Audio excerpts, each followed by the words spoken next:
What's up, gang? Welcome to The Greatness Machine. I'm your host, Darius Mashazde. I'm so pumped to have you here with me. Now listen, The Greatness Machine, we're about two things. Number one, people who are living their passions. And number two, those who are creating greatness in the world and doing both of these things despite the odds against them. Each episode, we're going to feature interviews with game changers, business leaders, telling us their origin stories, what made them tick, what got them to where they are now. Why? So it can help you step into your greatness within your life, your business, and your career. Occasionally, you might hear a few solo episodes from myself, moi, as I leverage my 20 years of entrepreneurship as a CEO and founder to help you grow and level up in your journey to scale your life and your business. So, come be a fly on the wall, enjoy the conversation, and I'm stoked to have you here with me. Guys, welcome to today's episode of The Greatness Machine. I'm your host, Darius Mashazde, and boy, do we have a special guest, repeat guest. William Green is in the house. What's up, man?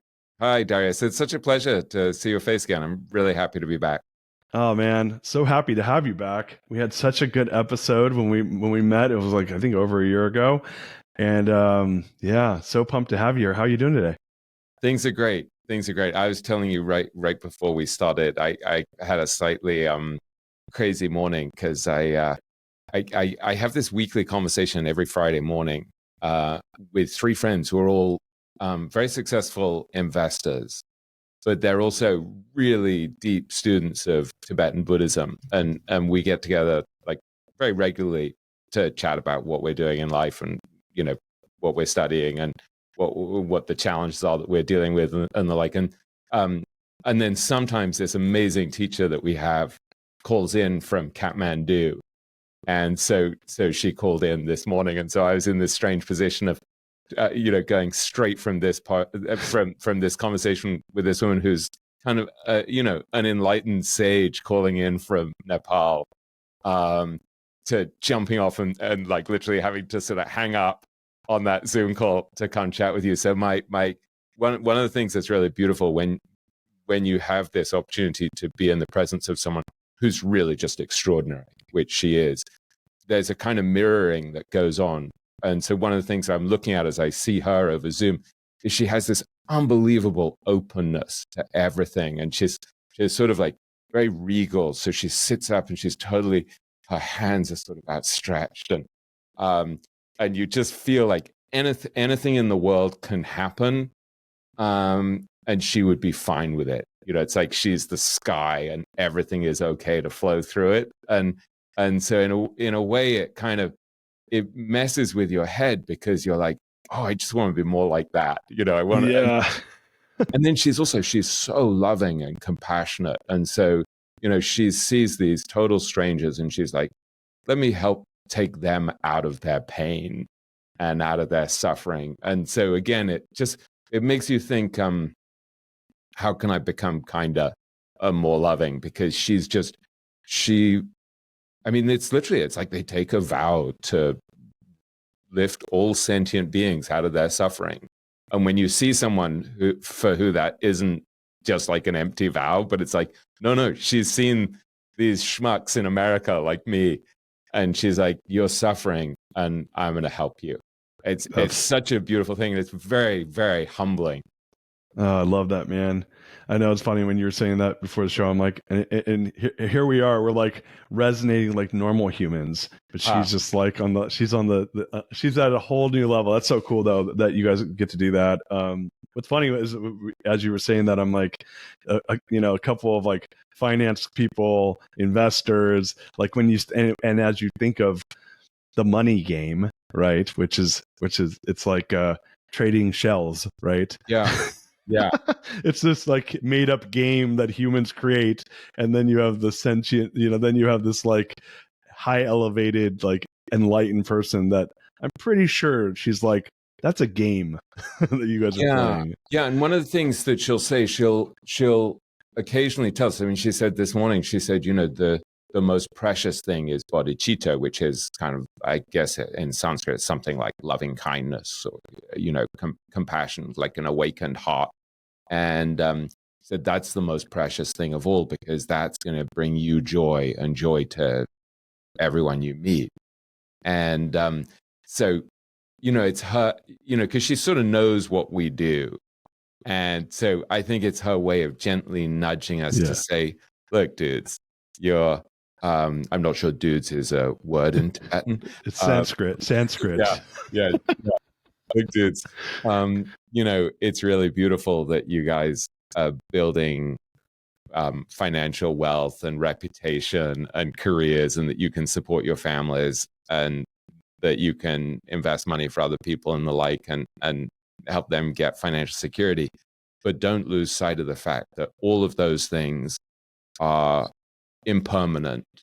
Yeah. And you don't want to be grasping at them and convincing yourself that your happiness is going to come from those things, because they're all impermanent. And your happiness is going to come from, greater and greater compassion, greater love, greater ability to lift other people out of their suffering, greater sense of service. And so she's just sort of very subtly reorienting you. But one of the things that's striking to me is, sorry to keep referring to her as she's called Candrola. Candrola, Khandrola, Candrola. And then you'll say Rinpoche, which means precious one, because she's a great teacher. So Candrola Rinpoche. But she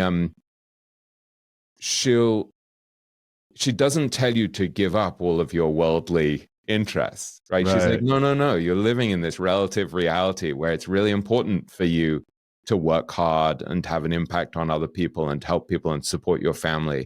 She's like, that's fine. Just don't grasp at it and cling at it and assume that it's going to last, and assume that it has this kind of solidity and permanence, because it doesn't. Because like everything else, it's kind of empty. It doesn't have this solidity and this independence. Everything is interconnected. Everything, they talk about dependent origination. Everything is, it comes into being through a dependence on other things. It's kind of like, I guess, the butterfly effect. It's like everything's affecting everything. And so nothing is solid and permanent and independent and has this kind of intrinsic reality of its own that's going to keep it lasting. And yet we're clinging to it. And I think the first time I met her, she came to New York, and I met her in this building where I am at the moment in New York, where I'm recording this. And after I had this kind of private audience with her, only for about 10 minutes, which was translated by a friend of mine who speaks fluent Tibetan but is American, I walked out and I had this very visceral sense that I'd been clinging to air and water, that I'd spent my whole life just going like, clinging with my fist closed, trying to cling at air and water, trying to hold on to these things that don't exist. And it just made me think, I've got to relax a little bit more, and kind of like not relax in terms of do no work and become passive and become like, oh, I'm so zen, I don't have to do anything anymore. But just like let go a bit and be like, these things that I'm trying to control through force of will and just grit and determination, it's like, good luck, brother. That's not going to work. And I think in some ways we got sold like this bill of goods as kids, right? Like we're like, if you work really hard and you drive yourself really hard, you're going to get all of this honor and respect and money and fame, and then you're going to be happy, and then you'll be something. And it's like, it's a really, in a way, it's ungrounding to be like, no, that stuff is good. It's good. It's like, yeah, I want to make a good living, and I want to, have people read my book, and I want to, have an impact in the world. But I have to not deceive myself into thinking that those things are going to really bring me happiness. And so what Candrola will often talk about is what she calls self-grasping. And so it's like, it's or self-cherishing. So it's like thinking, so it's like kind of ego. It's like, oh, I'm so important, and I'm so, and I'm so permanent, and I'm so, so it's like taking, so it's this weird thing. It's like you've got to be in two places, have two types of consciousness at the same time. There's this sort of, we're in this relative reality where it's like, yeah, I still have to do my job. I still have to sign on here, and I still have to figure out how the hell my camera works and stuff like that, and try to sell books and try to go out, give speeches and stuff. And then at the same time, you have to be in this place where you're like, yes, and all of this stuff is empty and impermanent, and I can't grasp at it. And really the things that last are things like, how kind are you? How loving are you? And we sort of know this, right? I mean, we know. I mean, I think we sort of know it already. Like, I should become more loving, I should be kinder. But there's something about being in the presence of someone like that I think when you actually see it embodied, it creates this kind of yearning where you want to be a better person. And so that's a little bit where I'm coming from, where it's like my head has been slightly blown by, by the morning. Yeah, for anyone that's just catching into this, that was William's cup of coffee this morning, was hanging out with an enlightened priestess of God from Kathmandu. Yeah, she's the oracle of the Tibetan government in exile. Yeah. So here we are, we're spending all of our time, focusing on the oracle of Omaha, Warren Buffett. And then it's like, yeah, but I'm actually getting to talk to the oracle of Tibet. And so it's like, yeah. But it's not that this other stuff that we're talking about is unimportant, because, I mean, if you don't have good conditions where you're financially secure and you're financially independent, it's very difficult actually to find the kind of spaciousness in your life where you're like, let me think about my relationships and how to have great relationships with my kids or my spouse or my friends, or, let me think about how I can help strangers and stuff. Like, I've been in that position before where you're in such a panic with work that you don't really think of anything. You're just in survival mode. Totally. And so I think somehow it's like the challenge for you and me and our listeners and viewers is like, how do you create financial independence and security so that you can breathe and have a little spaciousness, so you don't worship the financial side of life, but that it gives you the space to breathe so that you can do the stuff that you know is more important. Yeah, no, I love that, man. So I'm gonna for folks that are tuning in, I want to give you guys a little bit of William's background, and then I'd love to go back to this conversation I want to frame it in a way that I framed it recently for I'm in a couple like men's groups, CEO groups, and interestingly enough, since I last spoke to you, I started a private equity business. I don't know if we had talked about that, where I invest in wealth management businesses. So it'll be important when I go to what I talk about, where I call it like what's important, like the real life versus the matrix, right? So I want to go there with you because you went there organically, and it's been a really big part of the last year of my life. So you guys, those of you that are not familiar with William, I first stumbled upon William's work, maybe 2 years ago, maybe more than that. Maybe it was 3 years ago. A friend of mine told me about his book, Richer, Wiser, Happier. So no, this was actually a couple years ago. And then he's a former guest on the show, and we're going to be talking about his book. It's an international bestseller, Richer, Wiser, Happier. He's a keynote speaker, global thought leader, and a host of the Richer, Wiser, Happier podcast. He's interviewing people like Ray Dalio, Howard Marks, Manish Prabhai, which Annie Duke. I mean, a lot of really. I'm like, hey, can you hook me up with some of these people? These are like some of my favorite books I've read, are these people's books. But anyway, yeah. So, man, first of all, congratulations on all the success, and huge congratulations on the new paperback book. Just so we can, let's plug it right away so the audience knows, like, the book.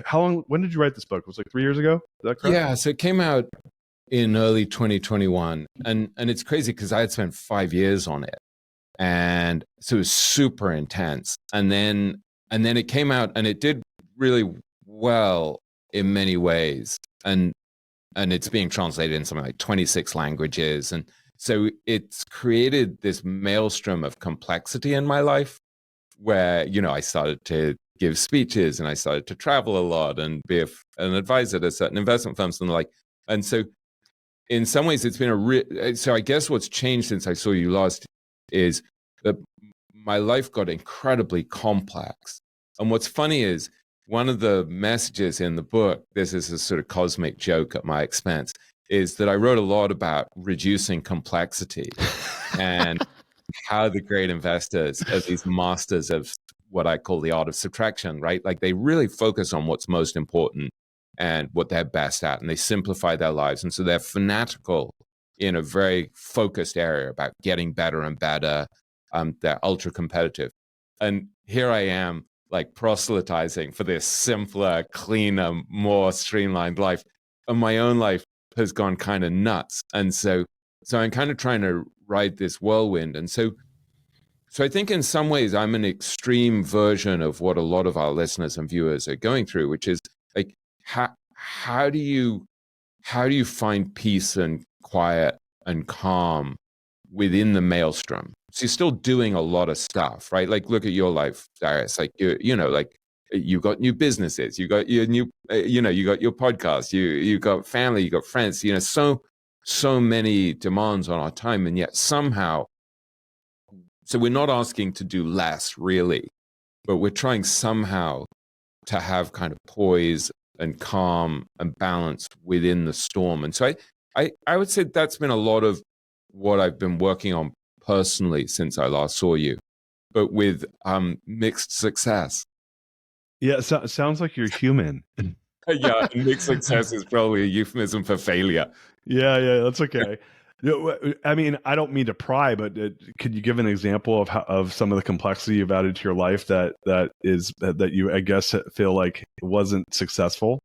Well, I mean, just look at this morning, right? Like, so it's 9:20 at the moment. So I get up and I'm like, okay, I should do my morning connection, which is like this spiritual connection I do as a Jew. And then I'm like, but I've got to get on the phone with my 3 friends who are these money managers who are amazing and who I love. And then it's like, and then Kendra is coming on, and then I got to be on this podcast. So I'm sitting there, and it's like 8:56, and I'm with the Oracle of Tibet, and she's answering a question that I've asked, and I'm like, oh geez, I got to sign off. And so it's like all of these things, and I know that's very specific to me, but I think what's interesting is all of these things are good. And so it's like, I know I should meditate. I know I should exercise. I know I should spend time with my family. I know I should spend time with my friends. I know I should eat well. I know I should, do publicity and stuff. I know I should do deep work. And it's like, so all of those things are good. And how do you do it? And so one of the sacrifices I've made, which I know is borrowing from the future in a way that's stupid, is that I haven't been exercising.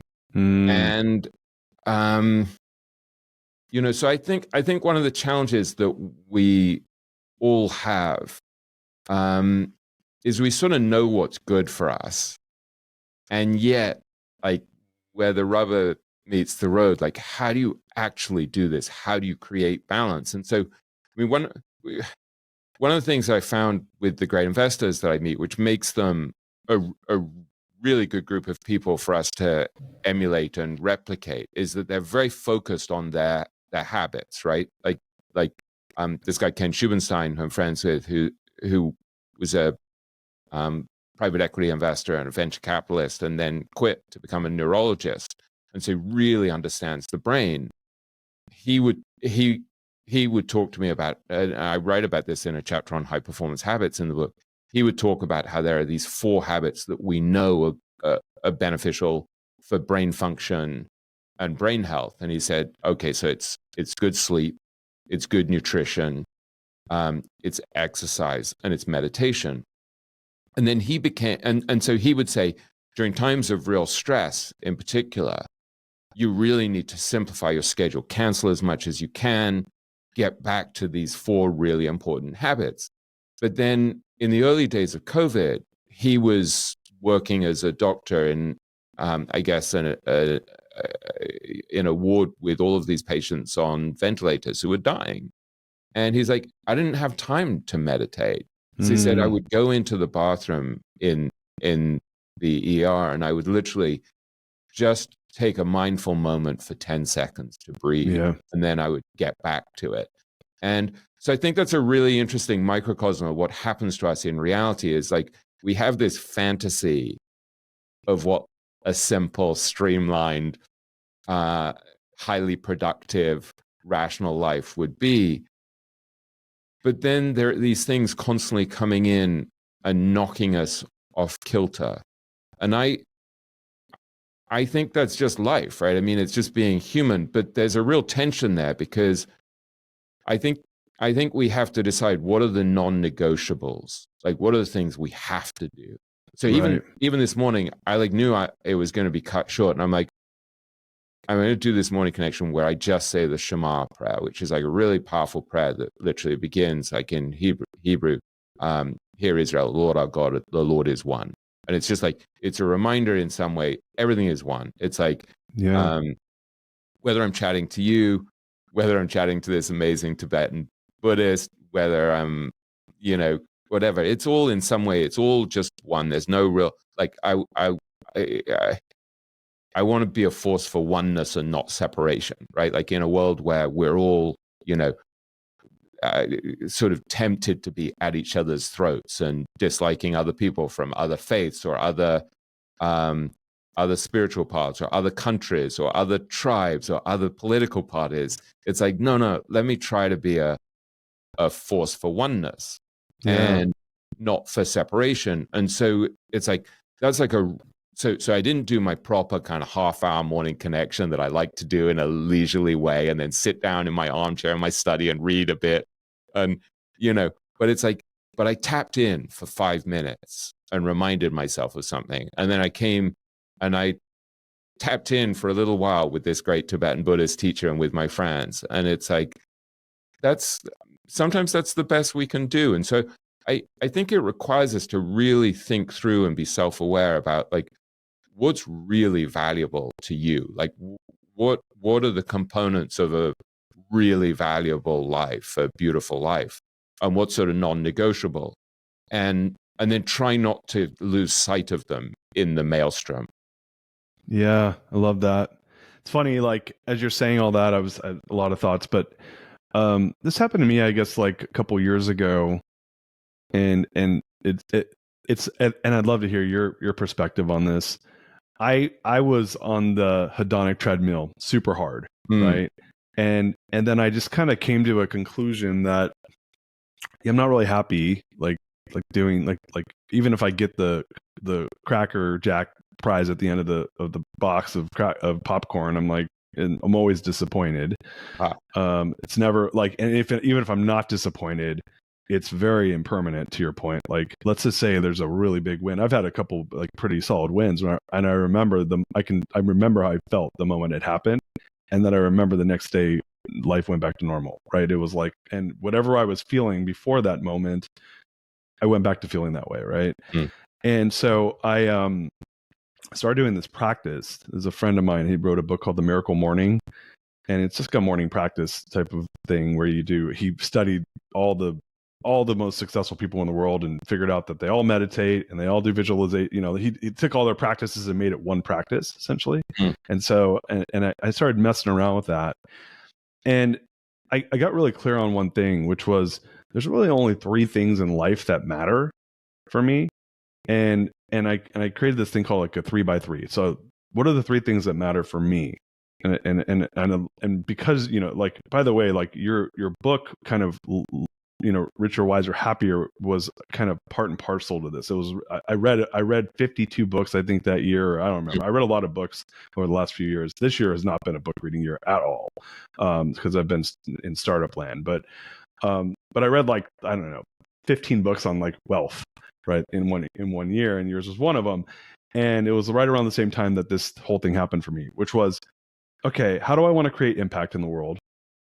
And and I want to get focused, to your point. So I want to do it in 3 ways. And for me, that was getting into private equity, advising CEOs, and my podcast. These are like the 3 things where I like to spend time.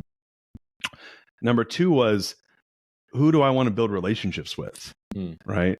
And so I got clear on that. I said, look, well, there's 3, my immediate family, right? Long-term friends. And then I moved to Austin, Texas about 8 years ago. And I realized I wasn't making friends here because I was always like flying around. I'm like, I want to make a good group of friends here in Austin. So I said, okay, number 1, how do I want to create impact? These 3 ways. Where do I want to build my relationships? Because I'm a big relationship person. And the last one was, what do I need to do to be healthy? So you said you said three things, and mine was exercise, diet, and mindfulness, right? And so I said, okay, here are these 9 things that I'm focused on, and I know I'm going to fail at one or 3 or 5 of them at any given time, but at least I know where I'm going. Yeah. And if I'm falling, so we'll go back to the business part. If I'm failing in one area, I need to probably put more attention to that, and I can kind of toggle back to the other one.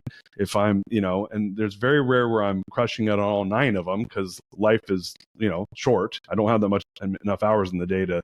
But what I found was kind of bouncing between them, right? Okay, I haven't really focused that much on the podcast. Maybe I wanted to put some time into it this weekend. Okay, I'm going to go back to my day job, which is the new business. Oh, hey, I'm going to go reach out to some of my friends and do some, give some advice to CEOs and entrepreneurs. Oh, hey, wait, since I'm doing all that right now, I'm not really spending the time with my family. So let me go back to hanging out with my family. Oh, and because I'm doing all this stuff in business, I haven't worked out in 2 weeks. Hey, I got to get back on that.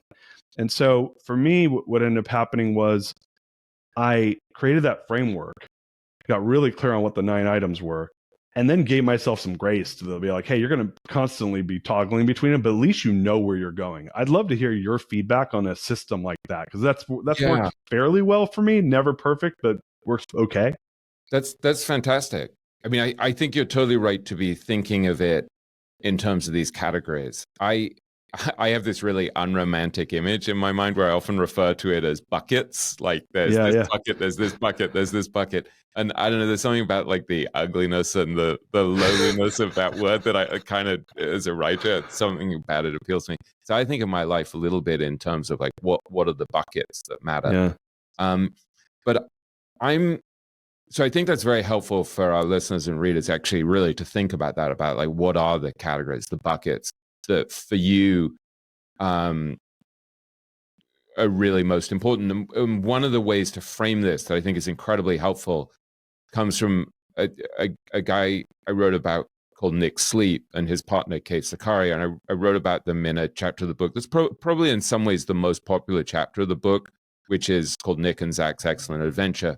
And one of the things that Nick and Zach did that's really profoundly unconventional is, in a very short-term world, they started to focus on long-term destinations. And so they started to do what they call destination analysis, where they said, all right, let's picture what a really great endpoint is for a business, for a life, for a relationship, whatever it is.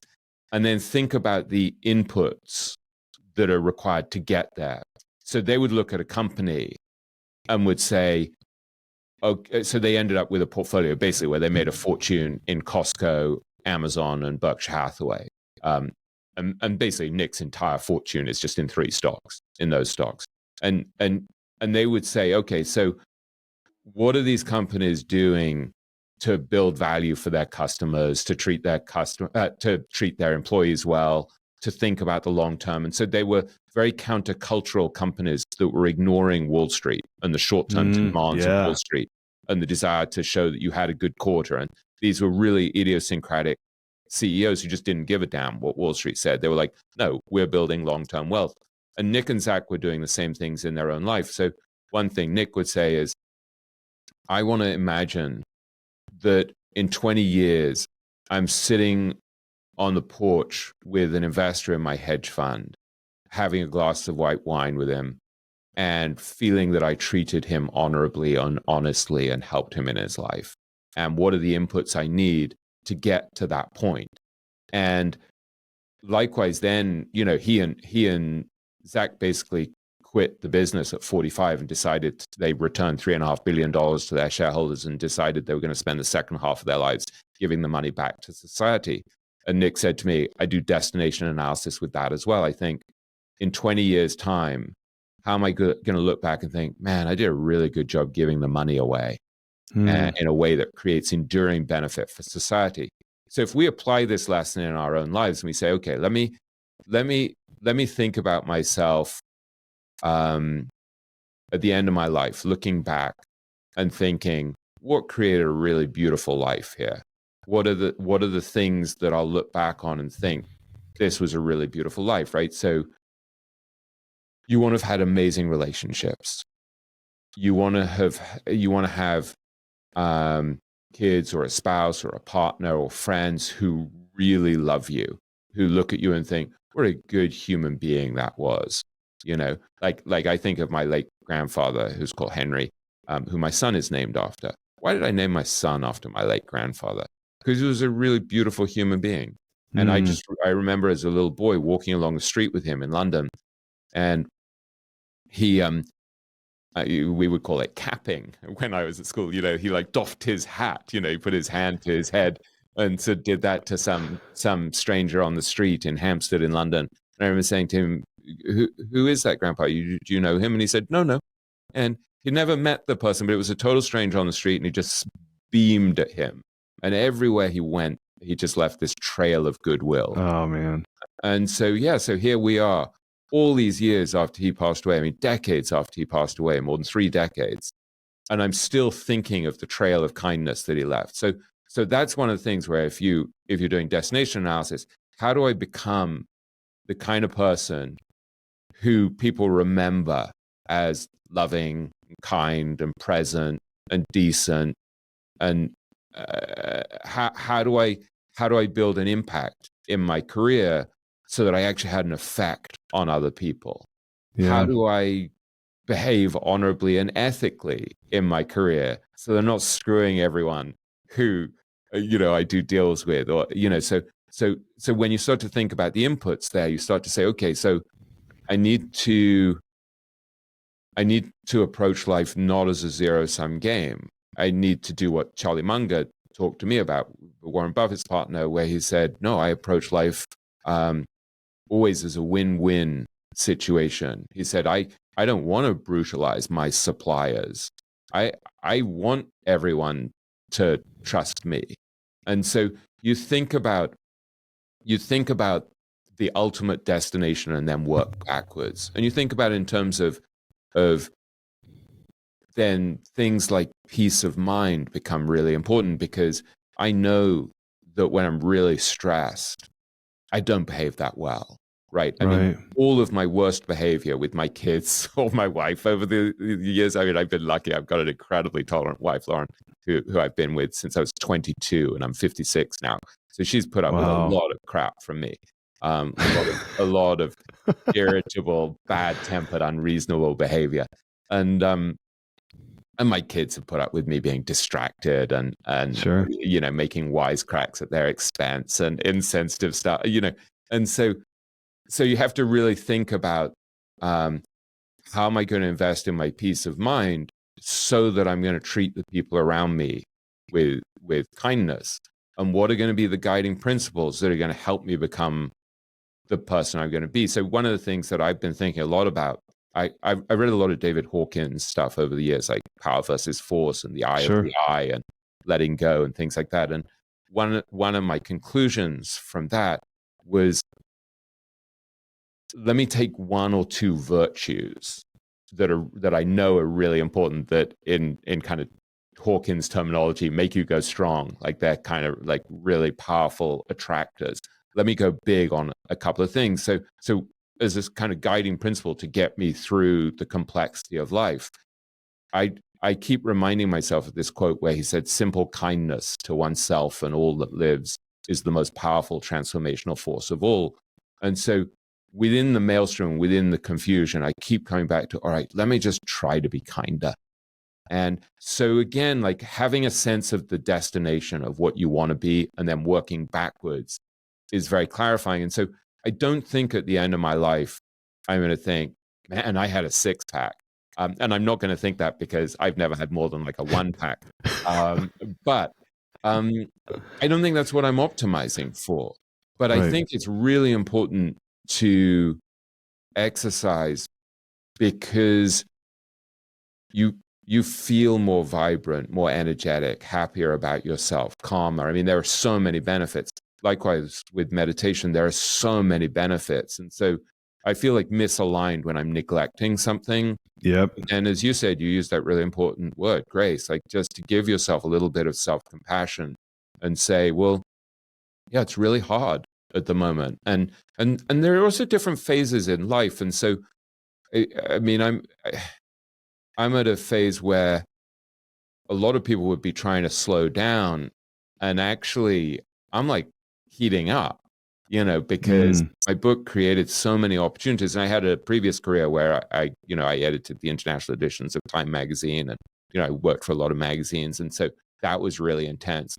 And then I went through this really difficult period where I got laid off by Time, and in the middle of the financial crisis, and I had to sort of rebuild. And now, thank God, because this period has been really good, because the book has been successful, I'm like ramping up. And so maybe this isn't the time to be kicking back and just be peaceful. Maybe it's like this is a time to really be in the world doing a lot of stuff, but trying to do it with kindness and balance and good humor instead of my usual typical historic approach, which is to do it with gritted teeth in a sense that it's a gladiatorial battle to the death. Yeah. And I feel like a lot of my life I didn't really enjoy, because it was very successful in an external sense. I didn't enjoy it because it was always fueled by anxiety and fear of failure, fear of mediocrity. And so I'm trying in some ways to see if is there a better approach where you can be successful, you can be productive, you can have an influence in the world, but actually be kind and loving and calm within the maelstrom, and also grateful and joyful about it. And I do that with mixed success. It's like I'm much closer to it than I was before. Before I was just in survival mode. It was just like, I'm just going to run as fast as I can. And that didn't really work. No. Well, and I think it's just because it kind of goes back to the beginning part of what we're talking about, which is there's these things that, like, you're playing the game on one hand, and then there's what's really matters. I'd love to hear. I have a couple questions for you. Number one, thank you for sharing that. And I was like, man, I want to meet your grandfather. He sounds like an amazing guy. One thing I do, I've been doing this for a while now, where if I see someone, I just look at them right in the eyes and smile at them as big as I can smile. And I do it a lot to people that I know have hard jobs. Like if I'm at a grocery store or like a security officer, or someone where I'm like, that person's probably making minimum wage. Yeah. And I'm like, I'm going to shine on them right now. Yeah. And it's because I'm like, I just do it when I'm walking down the street too. But when you were talking about your grandfather, I'm like, oh, I do that. That's a lovely characteristic. That's great. Yeah. Oh, no, thank you. I'm just being me. So I wanted to, first of all, the fact that you met Charlie Munger, you can't see, but maybe you see the almanac of Charlie Munger is over my left shoulder. So how much time did you spend with him? Well, I mean, it's funny because originally I got this interview.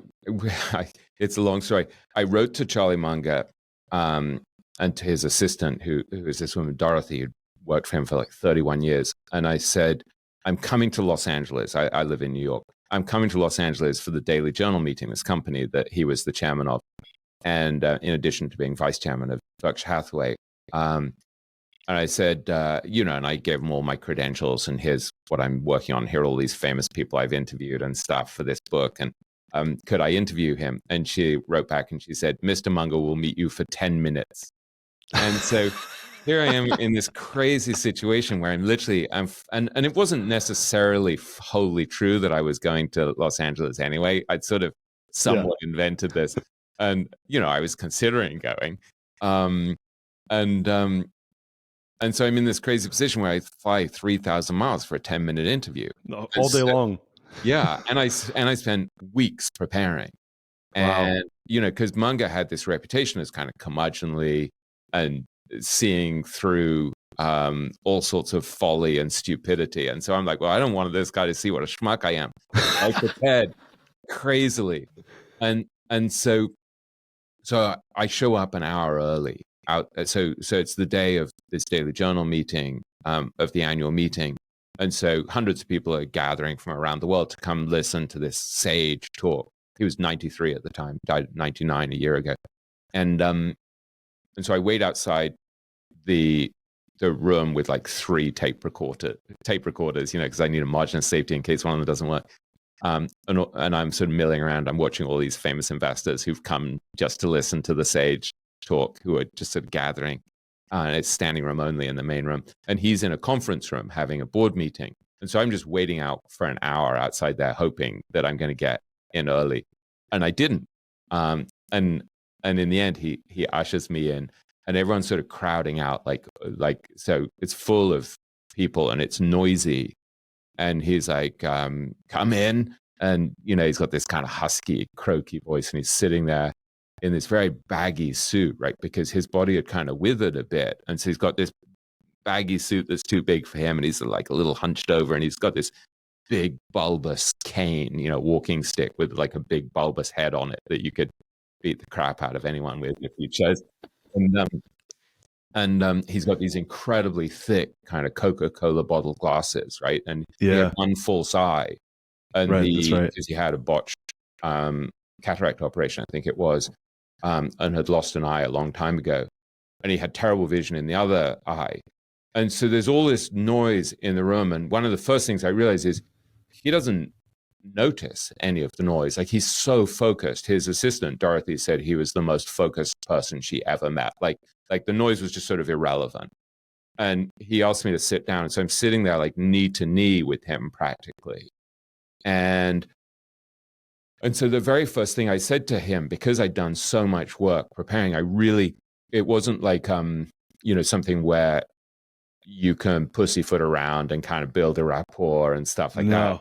I 9 minutes and 58 seconds left. Right. So I had to go straight for the bullseye of what I thought was the most important issue. And so I said to him, Mr. Munger, I regard you as the grandmaster of stupidity reduction. Why is it that you take that approach? Because what I had figured out was the thing that was really interesting about Munger. Most people focus on what he would call the lattice work of mental models, right? Where he was this polymath studying every area, drawing ideas from math and physics and chemistry and history and all of these things. I wasn't that interested in that. I thought there's something so cool about the fact that this genius, who's one of the smartest guys alive, is really focusing on what he would call reducing standard stupidities. And there was something sort of paradoxical that, if you were as smart as him, you'd be like, well, let me just outwit everyone. And he's like, no, what I'm doing is I'm very consciously trying to be less stupid. And so what I talked to him about was the fact that he was looking at all of the ways in which people screw up in investing, business, and life, and reverse engineering those mistakes, and then saying, well, let me not do that. And so I was thinking, why is that your approach, and how do you apply it? And he was explaining, well, it's just much easier to identify what not to do than what to do. And he said, of course, you have to identify what to do as well. But he said, this is a more thorough way of approaching the problem. You're approaching it backwards and forwards. And so for any problem that you're trying to solve, you'll say, for example, okay, so if I want to be a successful investor, let me start by saying, how could I be an unsuccessful investor? And so then you look at a situation like we're in at the moment, right, where US tech stocks have surged for a long time. Like, it's been an amazing period if you own, Meta and Alphabet and Tesla and all of these things. So a really dumb thing to do, which is a really great way to get in trouble, is to say, I'm going to put everything in whatever's been working best, right? That's like a classic way that investors come undone. And I'm going to leverage, and I'm going to invest money that I can't afford to lose. So I'm going to throw, everything on red because the roulette wheel has been coming out red all the time. And so he talked about, for example, if there's a cyclical stock, like there's an industry that's kind of cyclical and it's zoomed, and then people buy that at the top the whole time and they forget the fact that the world is cyclical. And he said, and Wall Street is always selling you on whatever's working at the moment, and they're ruthless. And so just thinking for yourself. So that was really powerful. And then I had this brief conversation with him then after the Daily Journal meeting, I joined a group of people, a small group that just kept peppering him with questions. And so I got to ask a few more questions. And then I had this crazy thing where after the book came out, I get this message from a venture capitalist in California saying, Mr. Munger loved your book and would like to invite you to this Zoom breakfast that he has each week with a bunch of these famous investors. And would you like to attend? And there were people like Lou Simpson, who was like this legendary investor who worked with Buffett, was going, for a long time, people thought he would be Buffett's successor, although he actually passed away before Buffett. Buffett is still going strong at 94. And so I kind of thought I was being pranked in some way. It's like, this guy, very nice guy, the venture capitalist, he said, yeah, and we've set the homework so everyone will read your book and then we'll discuss the book. Wow. And so I'm like, oh yeah, so I'm going to get on a Zoom breakfast with Munger and tell him how to invest based on my book. Like I was joking with my mother that it was like I was going to go meet with Tiger Woods and tell him how to swing better. So I felt simultaneously unbelievably flattered and excited and kind of terrified, or at least awed, and then because Munger always got on the phone, always famously got to meetings early, I signed on 5 minutes early, and as a result, I'm alone with Munger there again. And so I talked to him about, this friend of mine, Monish Pabrai, who I write about in the book. Yeah. And he said to me, Monish is so smart and so mathematical and so logical that he knows that he's much better off being ethical. And so he's just this incredibly ethical guy because he knows that it's going to work for him in business. And he said, people like Monish and I don't deserve any credit for how ethical we are because we know we're going to become richer and more successful by being ethical. And so I would get these gems from Charlie through that first meeting, through asking him questions at the end of the daily journal meeting, and then from this 2-hour Zoom breakfast where just you mull on these things that he's taught you, and you just think, okay, so I'm going to make these a part of my life. I'm going to really consistently try to figure out what's stupid and not do that. Right. And I'm going to really believe him that you're better off approaching life as a win-win situation and trying to treat people decently and try to have integrity, because you're actually going to be more successful. You're going to draw more great people into your life. And at the end of that daily journal meeting, and then I'll stop talking. At the end of that daily journal meeting, I said to him, how do you reconcile the fact that you preach about the benefits of being ethical and doing the right thing, and then there are all of these businessmen who we know are snakes, who are always getting sued and leave a trail of misery in their wake, and they seem to do incredibly well. How do you reconcile that with your comment about the benefits of being ethical and decent and treating everyone as wanting it to be a win-win for both sides? And he said, look, I was at Harvard Law School with Sumner Redstone, who ran Viacom and CBS and all of those things, who's dead now, who I never met. And he said, he made more money than me. And, Charlie was a multi-billionaire, but Sumner made even more. And he said, so you could look at Sumner and say he was more successful. But he said, all my life, I've looked at Sumner Redstone as an example of what I don't want to be in life. And he said, even his wives and kids never liked him. And he's like, he was a really tough, he called him a tough tomato. He said, he was incredibly tenacious. I mean, I think there was a fire once in his home when he was young, and he literally clung outside the building, holding on to the ledge. Like that was how he survived, was that he had the tenacity to sort of hang like that from the windowsill outside the building. Sumner did? Yeah. Oh my God. So Charlie was like, he was an amazing tough tomato and super tenacious, but everyone hated him. And I don't want to be like that. And so even there, part of what Charlie was doing in terms of reducing standard stupidities was to say, okay, so here's a life that ended in lots of conflict. And yeah, he made lots of money, but he's like, is that really a win? So I think when you find someone like Charlie, who just had this huge accumulated wisdom over 99 years, very practical wisdom, you just want to really study what they figured out and be like, how do I adapt that and actually make it a part of who I am and how I live?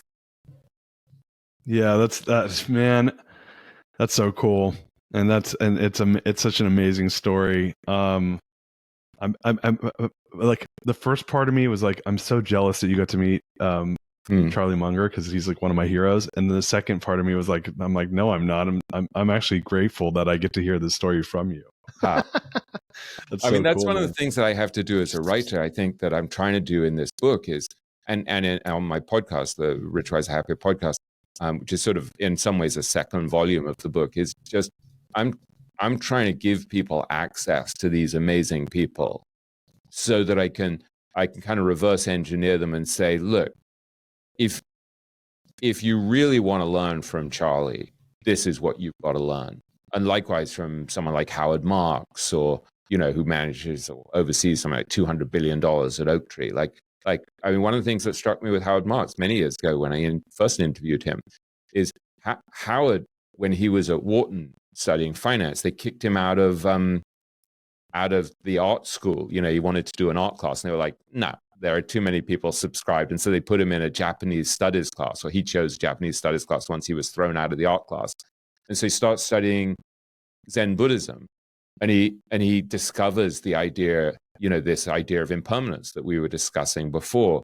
And it's such a revelation to him that this ended up becoming a key to him becoming a multi-billionaire, because he said, well, the markets are in a state of constant flux, and business is in a state of constant flux, and we're in a state of constant flux. Nothing is permanent. And so I need to accommodate myself to reality as it is. And so if everything is impermanent, I can't act as if it's going to be stable and stay the same. And so one of the things that he would do is he would look at what the conditions are of the market. So he'd see whether people are acting kind of recklessly as they are now, right? Where people are just like, they've forgotten that you can lose a lot of money in the market. And so they've been throwing money at cryptocurrencies and throwing money at tech stocks. It's like, if I put all my money in Nvidia, I'm bound to double it in the next 10 days. It's like, no, that's not how the world works. We live in a cyclical world where trees don't grow to the sky. And so Howard would say, okay, so the conditions at the moment are icy on the road, right? There's more danger. So I need to drive more carefully. And then during the financial crisis, when everyone was panicked, he made something like $9 billion betting on all of these toxic bonds and companies that nobody would touch because they were so terrified. But he's like, actually, paradoxically, there's less risk now because things are so cheap. And so I can actually be more aggressive and drive faster because there's so much fear and pessimism priced in. And so I love that I can go spend time with these great investors who are also really great thinkers, and then figure out, what did they figure out? Like, what's actually become like a mental model that's so central to who they are that it guides how they live? And then how do I synthesize that in writing so that I can share it with other people? And there's something about the process of me having to distill it and explain it and figure out what it means that's incredibly helpful to me, because it forces me to learn it and internalize it so that I can then say, no, this is what really matters. This is what you have to learn from Howard Marks. And so in a way, the book is this crazy, ridiculously ambitious thing where literally I didn't take a vacation for 5 years. I mean, I just was working maniacally, trying to work my way through this just overwhelming amount of material to synthesize and distill and say, no, this is what matters. Like, here's what will actually make a difference in your life. And I think, I was writing it during the COVID pandemic, and the stakes just kept going up as well, because I realized, oh my God, I've spent hundreds of hours interviewing more than 40 of the greatest investors of all time. And nobody is ever going to be able to do this again, probably. And a lot of the people I'd interviewed many years ago who were dead, right? Like these people like Jack Bogle, who founded Vanguard, which now manages something like $9 trillion, or Peter Lynch had retired decades ago, and I have my interview from 25 years ago, or Fayez Sarafim, who's known as the Sphinx, this Egyptian billionaire who never gave interviews, and I had interviewed him like 25 years ago, or Sir John Templeton, who's the greatest international investor of the 20th century. And I had my notes from a day that I'd spent with him in Lyford Key in the Bahamas 26 years ago, back when I was a a callow 30-year-old journalist and had a newborn son who's now 26. And so the stakes just went up because I was like, I have this unbelievable material. Let me do it justice. Let me actually figure out what this means. And because I had an increased sense of my own mortality, I was like, I need to try to leave one thing in the world, that's sort of precious and might endure. And so that's sort of what the book became. Yeah, I love that, man. It's such an amazing book. I know we're out of time here, but so look, we got the paperback coming out. Where can people get the paperback? Just give us a quick lowdown, and then we'll go to the greatness question. Anywhere, and I have most people buy their stuff on Amazon now, but you can also find it at IndieBound and Barnes and Noble and all of those places. Also, I finally, after 3.5 years of failing to do this, I updated my website. So you can find stuff on williamgreenwrites.com. And then there's the podcast, which I hope people will listen to, which is Richer, Wiser, Happier, which goes out on the feed of We Study Billionaires. And that, I really love doing it. I mean, I can tell you just love these long-form conversations. And I just think there's something so beautiful about a long-form conversation. And so I'll do these 1.5 to 2-hour interviews with people like Ray Dalio or Howard Marks, or Joel Greenblatt or Monish Pabrai, but also great authors like Daniel Goleman or Annie Duke or Jim Grant or Jason Zweig. And it's just so much fun. So I hope people will check that out. Yeah, you guys need to check it out. It's amazing. The book, by the way, it's one of my favorite books for wealth. It's really well rounded, and I mean, I'm not going to do it justice. You got to check it out. So everyone, we'll put that in the show notes. Make sure you guys check out William's podcast and the paperback of Richer, Wiser, Happier. You ready for greatness question? And we'll get you out of here. Sure. Remind me what it is. All right. What is the number one barrier to creating greatness that you overcome in your life, and how did you overcome it? I think I was very brutal towards myself for a very long time, and I still have a tendency to do that. I think when we were young, we would screw stuff up at school or at home, and our parents or our teachers would, tell us how rotten we were and how we'd screwed up, and then we would drive ourselves really hard. We'd be like, I'm terrible. I'm a failure, I'm messing this up, and now I'm going to work much harder. And then we would pull out something great. And then our teachers, parents, people, we loved and admired, and rightly, and who were, taking care of us and doing the best they could, would tell us, oh, you did great.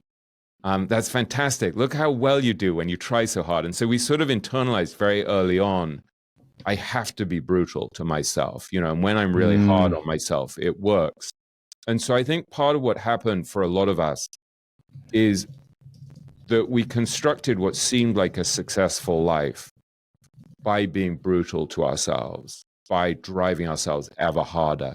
And so I think one of the things that I'm trying to do is